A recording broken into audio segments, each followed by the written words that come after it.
Good day, students. We start our first chapter, set.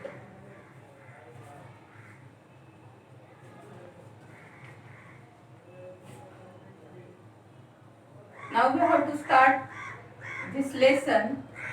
First, we know about the word set.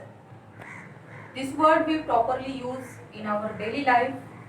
For example, set of glass, set of pillow cover, in this way. That means set is the group of same properties objects. For example, first I can write here one set of your favorite friends. We can write the names of your favorite friends. For example, here Anita, Vanita, in this way. These are the your best friends. Okay. Then this is the group of your friends, best friends. आपण हा set म्हणजेच मराठीत हा chapter आपण संच या नावाने ओळखणार आहोत. मराठी मुलांसाठी सुद्धा हे प्रकरण आहे, मराठी मीडियमच्या मुलांसाठी. त्यामुळे आपल्याला हा व्हिडिओ जो आहे बनवणार आम्ही तो मराठी तसंच सेमी इंग्लिश या दोन्ही माध्यमांच्या मुलांना उपयोगी पडणार आहे. बघा विद्यार्थी मित्रांनो, आपल्याला संच हा धडा शिकायचा आहे. ह्या धड्यामध्ये आपल्याला कोणत्या कोणत्या बाबी शिकायच्या आहेत त्या सुरू करण्यापूर्वी आपण संच या शब्दाचा अर्थ आधी समजून घेऊया. बघा, संच म्हणजेच त्याला इंग्लिश मध्ये सेट असं म्हणतात. आणि हा सेट आपण म्हणतो की दिवाण सेट. आपण मराठीत सुद्धा सेट हा शब्द बऱ्याच वेळा वापरत असतो. दिवाण सेट किंवा ग्लासेसचा सेट असं आपण प्रॉपरली आपल्या दैनंदिन जीवनात म्हणत असतो. मग सेट म्हणजे नेमकं काय? तर सेट म्हणजे सारख्या सारख्या गुणधर्मांच्या वस्तूंचा संच. सेट म्हणजेच काय की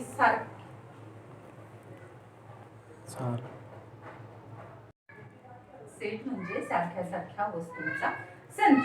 सारखे गुणधर्म, same characteristics or properties that have that subjects, we can set. Okay.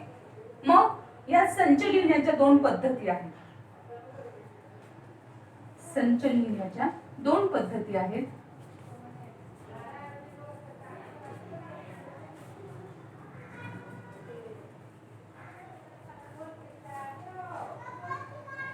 त्यातली पहिली पद्धत असते यादी पद्धत, लिस्टिंग मेथड.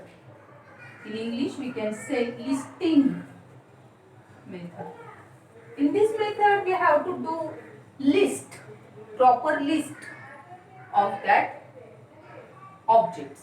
त्या वस्तूंची आपल्याला यादी तयार करायची आहे, म्हणून तिला यादी पद्धत असं म्हणतात. आता यादी तयार करताना आपल्याला लिहिताना संच लिहिण्याच्या जी पद्धती शिकतोय आपण त्यातली पहिली पद्धत जी आहे यादी पद्धत, लिस्टिंग मेथड. त्याच्यामध्ये आपल्याला लिस्ट तयार करायची आहे, यादी तयार करायची आहे. पण तो संच लिहिताना त्या संचाला काहीतरी आपल्याला नाव द्यावं लागतं. We have to take proper name for that set. For example, we can write here set A. We can use alphabets, capital alphabets from A to Z, any one alphabet. Okay. Then I write here set A. In front of that A, we have to write a symbol of equal sign. Then curly bracket. We have to use this curly bracket. तुम्हाला practice करायची आहे या curly म्हणजे आपण त्याला मराठीत महिरपी कंस असं म्हणतो. हा महिरपी कंस काढण्याची तुम्हाला सवय लावायची आहे. ठीक आहे. मग आता या महिरपी कंसामध्ये आपल्याला ती लिस्ट, ती यादी लिहायची असते. मग आता ती लिस्ट लिहिताना मध्ये सेपरेशन साठी आपण कॉमा द्यायचा असतो. We have to write comma to separate two objects from one another. Okay. For example, I write here set of natural numbers. Okay. Set of natural numbers. In this way we can write here 1 2 3 4 up to infinity, and then we have to close that curly bracket, आपल्याला तो महिरपी कंस पूर्ण करायचा आहे. Completed here. Okay, बघा नैसर्गिक संख्यांचा संच 1 2 3 4 अप टू इन्फिनिटी, अनंत संख्या असतात म्हणून आपण पुढे टिंब टिंब टिंब देतो आणि पुढे महिरपी कंसाने तो संच पूर्ण करत असतो. आलं लक्षात? ही झाली आपली यादी पद्धत. ठीक आहे. तसंच आता हाच संच मी तुम्हाला दुसऱ्या पद्धतीने लिहून दाखवते. दुसरी पद्धत आहे आपली गुणधर्म पद्धत. दुसरी पद्धत आहे आपली गुणधर्म पद्धत. आता या पद्धतीमध्ये सुद्धा आपल्याला हाच संच लिहिता येणार आहे. त्याला इंग्लिश मध्ये आपण रूल मेथड असे म्हणतो. Rule method. Okay, in this rule method we have to write a specific rule in that. What is the rule? Now here जर आपण या सेटची किंवा या संचाची व्यवस्थित निरीक्षण केलं तर आपल्या असं लक्षात येईल की हा संच कशाचा आहे, तर हा संच आहे नैसर्गिक संख्यांचा.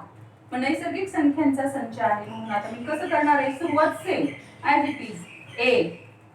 You can write any alphabet from A to Z here. I can write here B also. B is equal to again curly bracket started. पुन्हा महिरपी कंस आपल्याला सुरू करायचा आहे आणि त्यात x small letter x such that x belongs to capital N. x belongs to capital N. म्हणजे हा x जो आहे तो कशातून बिलॉंग्स करतोय, म्हणजे कोणत्या गटातला आहे, तर नैसर्गिक संख्यांमधला आहे. आणि मग आपण इथे we can complete here the curly bracket. Do you understand, students? This part is very easy for understanding, but you have to concentrate on your chapter. Okay? In this way, we first learn here the chapter or the point set. In that first part, we have to learn here listing method. There are two methods for writing sets. First method is listing method and the second method is rule method. यादी पद्धत आणि गुणधर्म पद्धत. लिहिताना लक्षात ठेवायचं आहे की यादी पद्धत लिहिताना अल्फाबेट कोणतंही वापरा, कॅपिटल अल्फाबेट वापरणं कंपल्सरी आहे. पुढे बरोबरचं चिन्ह द्या, महिरपी कंस सुरू करा आणि त्याच्यानंतर जे घटक असतील, काही संख्या असतील, काही शब्द असतील, व्हॉटएव्हर जे असेल ते, त्यांच्यामध्ये दोन घटकांमध्ये कॉमा द्यायचा आहे जेणेकरून ते दोन घटक आपल्याला वेगळे दिसणार आहेत. ठीक आहे. मग त्या पद्धतीने आपण मध्ये कॉमा दिलेला आहे. जर इन्फिनिटी म्हणजे तो जर संच संपत नसेल तर आपण त्याला डॉट डॉट डॉट असं लिहून, इन्फिनिटी म्हणजे अनंत संख्या असं त्याचा अर्थ होतो आणि आपण पुढचा महिरपी कंस तिथे कंप्लीट करायचा आहे. दुसरी जी पद्धत आहे गुणधर्म पद्धत म्हणजेच rule method. In that method we have to write again same, use any alphabet, capital alphabet is compulsory, and then write here equal sign, then curly bracket started, and we have to write small letter alphabet x, then such that is the symbol of such that x belongs to n. x हा n म्हणजेच नैसर्गिक संख्या, natural numbers या गटातला एक अंक आहे किंवा एक संख्या आहे, अशा पद्धतीने. ठीक आहे. हा झाला आपला संच आणि संच लिहिण्याच्या पद्धती. पुढचा पॉइंट आहे आपला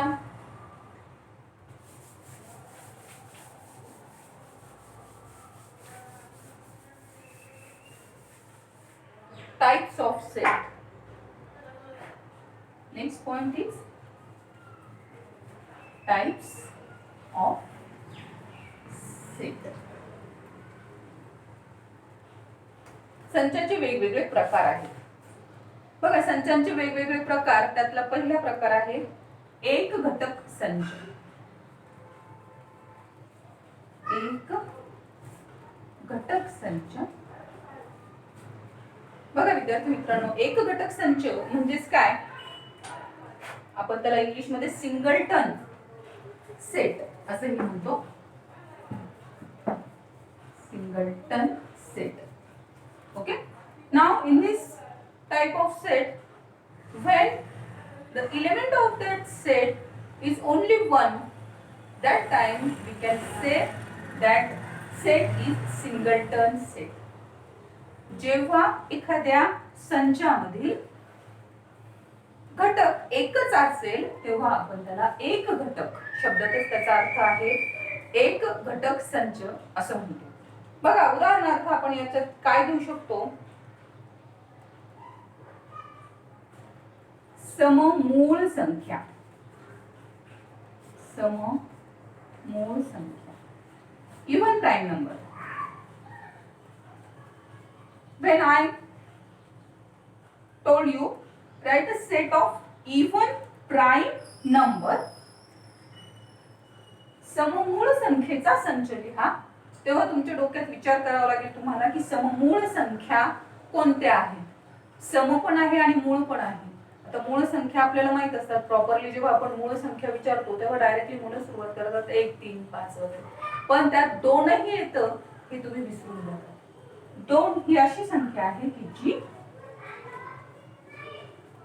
इवन प्राइम नंबर आहे, मूळ संख्या आहे पण ती कशी आहे, सम. ही एकच अशी संख्या आहे जी सम मूळ संख्या आहे. म्हणजेच हा घटक किंवा हा सेट किंवा हा संच हा कोणत्या प्रकारात मोडला जाईल, मग एक घटक संच. या संचामध्ये अजून कोणताही, तुम्ही जगाच्या पाठीवर कुठेही गेलात गणिताचा अभ्यास केला तरी या संचामध्ये दूसरा कोणताही घटक येणार नाही. Only one element. Okay, get it? Okay, next second type of set is null set. रिक्त संच, रिकामा. null set again meaning is hidden in that name.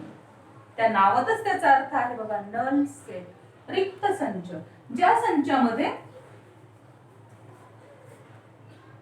संचामध्ये एकही घटक येत नसेल अशा संचाला आपल्याला रिक्त संच, रिकामा किंवा नल असं आपल्याला म्हणायचं आहे.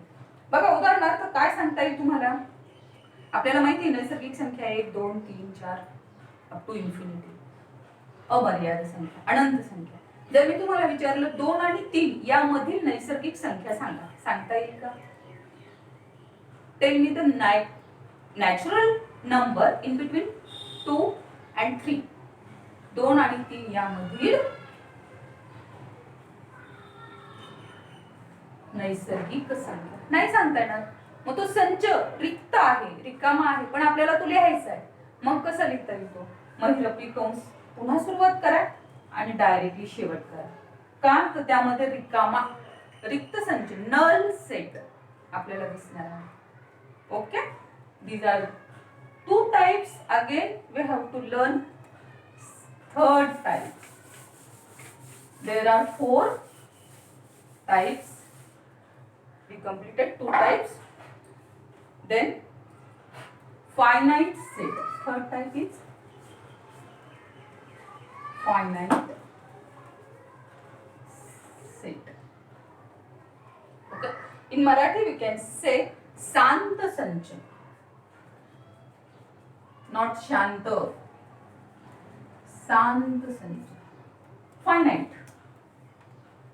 फायनाइट याचा अर्थ काय झाला की असा संच जो आपल्याला एका ठराविक मर्यादेपर्यंत लिहिता येतो.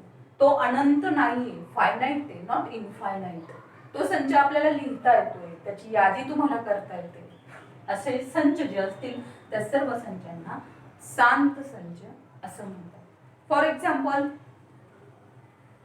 give me one example of this finite set. We can say the set of all days in a week. How we can write here? C. Again use any alphabet from A to Z. Then write here equal sign. Again curly bracket started, and we can write here Monday, Tuesday, Wednesday, in this way. We can write here all the name of that days. In Marathi we can write सोमवार, मंगळवार, In this way we can write all 7 days and bracket completed.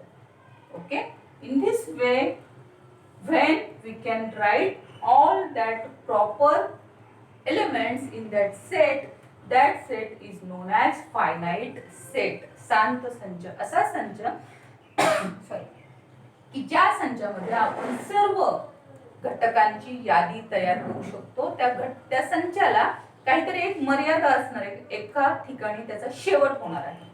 अशा संचाला आपण finite set किंवा शांत संच असं म्हणणार आहोत. आणि last we have to learn the last type infinite. Totally opposite of this set, finite set, infinite set.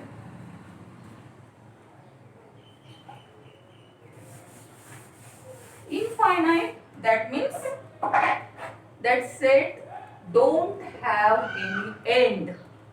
Okay, infinite, अनंत संच.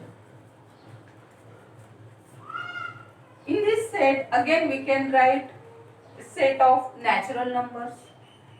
I use here alphabet D is equal to sign and then curly bracket started. Infinite set आपल्याला अनंत संच लिहायचा आहे, म्हणजे असा संच की ज्याला मर्यादा नाही, जो संच अमर्याद असणार आहे, अप टू इन्फिनिटी असणार आहे, अनंत संच असणार आहे. ठीक आहे, मग आपण उदाहरणार्थ लिहू शकतो नैसर्गिक संख्यांचा संच 1 2 3 4. हा संच आपल्याला शेवट करता येत नाही, आपल्याला टिंब टिंब टिंब देऊन कर्ली ब्रॅकेट लगेच पूर्ण करावा लागतो. या तुम्हाला सांगता येणार आहे का ह्या संचाचा शेवट काय असणार आहे? What is the last element of this set? Natural number? No, we can't say that. We can't do our answer for this question. Okay, therefore this set is known as infinite set, अनंत संच. अशा प्रकारे आज आपण या प्रकरणाची सुरुवात केलेली आहे. संच हे जे आपलं प्रकरण आहे त्याला इंग्लिश मध्ये आपण सेट असं म्हणतोय. त्या सेट लिहिण्याच्या आपण 2 पद्धती शिकलेल्या आहेत. पहिली पद्धत आहे यादी पद्धत, listing method, and second method is rule method, गुणधर्म पद्धत.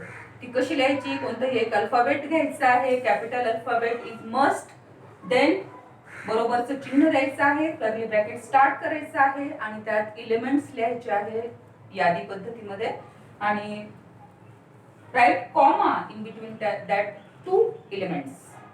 Okay, for separate them. Then पुन्हा आपण पुढच्या भागात शिकलेलो आहे संचांचे प्रकार, types of set. In that first set is singleton set, एक घटक संच. दुसरा आहे रिक्त संच, null set. Third one is finite set, शांत संच. And last is infinite set, अनंत संच. Thank you.